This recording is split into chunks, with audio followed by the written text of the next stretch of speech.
You think that's funny, do you?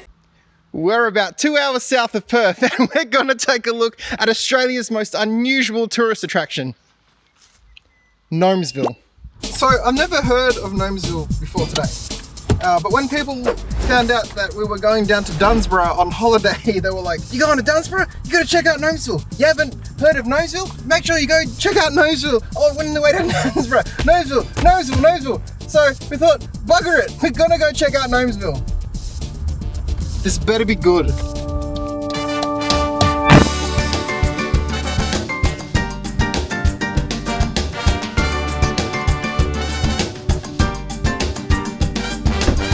Well, here we are, Gnomesville. This place was rated number 3 out of the top 5 places to visit when you're going on a road trip around Australia. This better be good. Good Lord.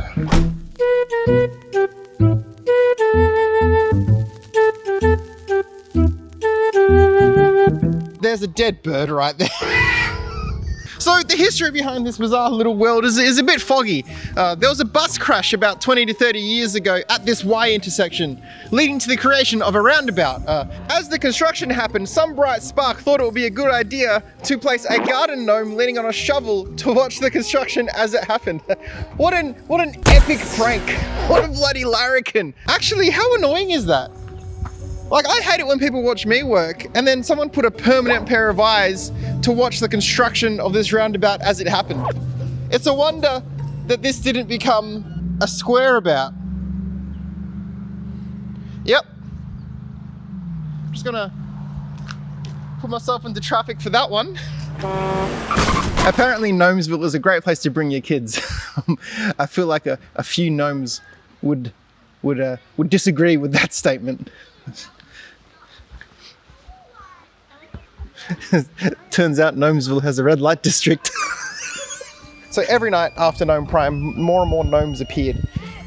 People started dressing them in footy jerseys, people put up goalposts, every night the scores would change. So the gnomes are having like this football game. It's amazing. It really goes to show how little there was to do in Wellington Mill in the late 90s.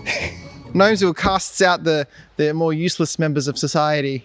Well, you've got one arm, off to the basket with you. As long as you don't fit the mold, you're cast away. Maybe that's funny, maybe it's not. Just like my entire YouTube channel. So while we're here, I want to find the first gnome, Gnome Alpha, the gnome leaning on a shovel, watching the roundabout, making everyone feel awkward. Do you reckon that's him? Yep. People say that this gnome was put here as a protest of the construction of the roundabout. People also have no earthly idea who put this gnome here. So I don't know where they got this story that it was a protest from. If we get enough gnomes, maybe they'll stop the construction of a roundabout and then people won't crash. Like, what's the logic? What's the logic there? Gnomes are real because they're real because they're real. Cool, well, solid evidence. Gnomes are real because they're real.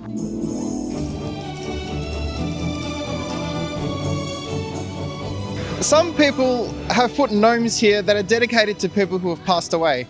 There's even what looks to be someone's ashes in there. When I die, don't put me in Gnomesville, hey. Like, here's gnome with full moon. 2 feet away. There's Nana. Who wants that? I don't get why garden gnomes, hey. Like, I looked up some garden gnome facts to learn a bit more about them for this video. All I learned is that garden gnomes can't drive and they don't speak Latin. I don't think those are facts. It's false advertising. This one's looking at me. I don't like it. Some of them like are kind of cute. Like you got like the dude on the chest piece. There's a certain charm to them all. Oh, what is that? Look at that. Why would you put that anywhere? Who would make that and go, that's a good thing, let's put that for sale? According to the internet, all garden gnomes fall into 3 different categories. You have the worker gnome, who's shown working. You have the at leisure gnome, who's at leisure, and the cultural gnome. which is just a bit of fun. There's a bit of fun. Those are the fun gnomes. They're having a bit of fun. That's stupid. That's like saying there are 3 different types of people. There's working people, not working people, and others. Imagine if you had a phobia of garden gnomes, hey? Like, it would be the most unobtrusive phobia in your life. All you'd have to do is avoid the garden of any woman aged over 55. That is, until your missus decides to bring you to Gnomesville as a special treat on your trip down to the Margaret River wineries. Always a special treat! Gnomesville! That's like genuinely messed up. Why would you do this to me? You know how I feel about garden gnomes and short bearded men? I think we may have actually found like actual gnome prime. There's a picture of this guy with the messed up nose and the bung eye. He's on the signboard, on the information board. This may actually be him. This is it. I'm going to touch him for good luck. Does the shot look good? Yes. I love the 1-star reviews for this place on Google. 1 star.